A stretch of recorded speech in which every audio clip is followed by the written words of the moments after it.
Direct News TV. June 26, 2024. Israeli forces continue Gaza bombardment as UN aid chief demands access. Israeli forces have continued to pound several areas across the besieged Gaza Strip, killing dozens of Palestinians, as residents reported overnight attacks in Rafah in the south of the enclave. Israeli attacks in Gaza killed 60 Palestinians and injured 140 in the latest 24-hour reporting period, Gaza's health ministry said on Wednesday. It said that many victims remained trapped under the rubble as ambulances and medics were unable to reach them. Residents said fighting intensified in the Tal as-Sultan neighborhood in western Rafah, where tanks were also trying to force their way north amid heavy clashes. The armed wings of Hamas and Palestinian Islamic Jihad said their fighters attacked Israeli forces with anti-tank rockets and mortar bombs. Since early May, ground fighting has focused on Rafah, abutting Egypt on Gaza's southern edge, where around half of the enclave's 2.3 million people had been sheltering after fleeing other areas. Most have since had to flee again. Al Jazeera's Hani Mahmoud, reporting from Deir el-Bala, said the previous 24 hours were violent, bloody, and quite brutal for Palestinians in Gaza. There have been more attacks on densely populated areas, whether it is in the northern part of the Strip, the central area of Nuseirat or further to the southern parts of Gaza, where the Israeli military is still operating aggressively, destroying and systematically demolishing residential homes in Rafah city, Mahmoud said. Medics said 2 Palestinians were killed in one Israeli missile attack in Rafah. The Israeli military said in a statement its forces killed a Hamas fighter and that jets struck dozens of targets in Rafah overnight, including fighters, military structures and tunnel shafts. Later on Wednesday, an Israeli attack killed 8 Palestinians and wounded others near the northern Jabalia camp, one of the Gaza Strip's 8 historic refugee camps, the Palestinian Wafa news agency reported. In the Nuseirat refugee camp in the central Gaza Strip, tank shells struck an apartment, killing at least 5 people and wounding others, medics said. More than 8 months into Israel's assault on Gaza, international mediation backed by the US, Qatar and Egypt has failed to yield a ceasefire agreement. Hamas says any deal must bring an end to the war and full Israeli withdrawal from Gaza, while Israel says it will accept only temporary pauses in fighting until Hamas is eradicated. Dehydration and starvation. In the northern Gaza Strip, Palestinians complained of a severe lack of food and soaring prices. Health officials said thousands of children were suffering from malnutrition, which has already killed at least 30 since October 7.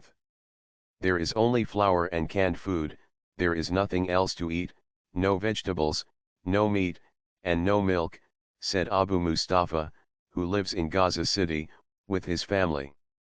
Their house was struck in the past week by an Israeli tank shell, which destroyed most of the upper floor. Apart from the bombing, there is another Israeli war taking place in northern Gaza, starvation. People meet in the street and many can't recognize one another because of weight loss and older looks, Abu Mustafa told the Reuters news agency.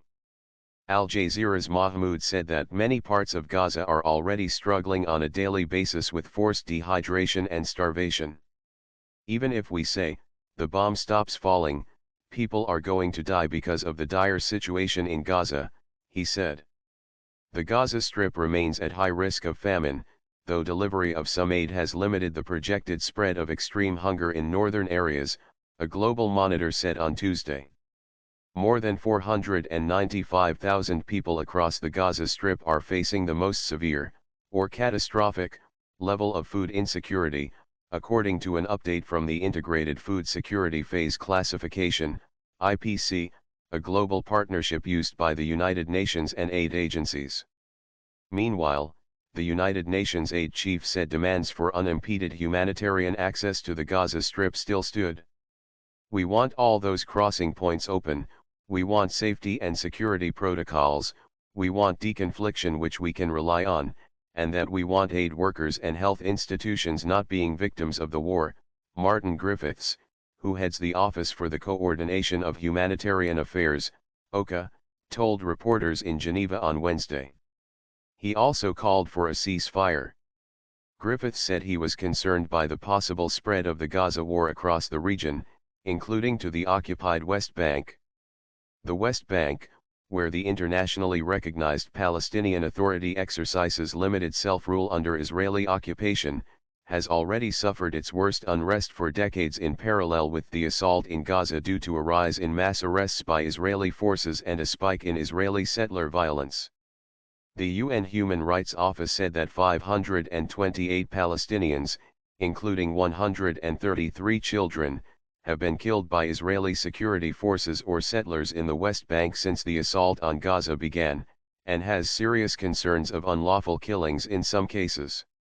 We are worried about the potential for further tragedy and deaths and the events in the West Bank, as well as, of course, the threats and the possibilities of conflict in Lebanon, Griffiths said. There's a lot of preparedness on the aid side. That's not the problem, he said. The problem is stopping this war getting worse and stopping the people of Palestine from their right to their future. That's the worry that I think we should all have. My name is Kingsley. Please like, share, subscribe and hit that notification bell so you can be the first to be notified whenever we post. You won't regret it.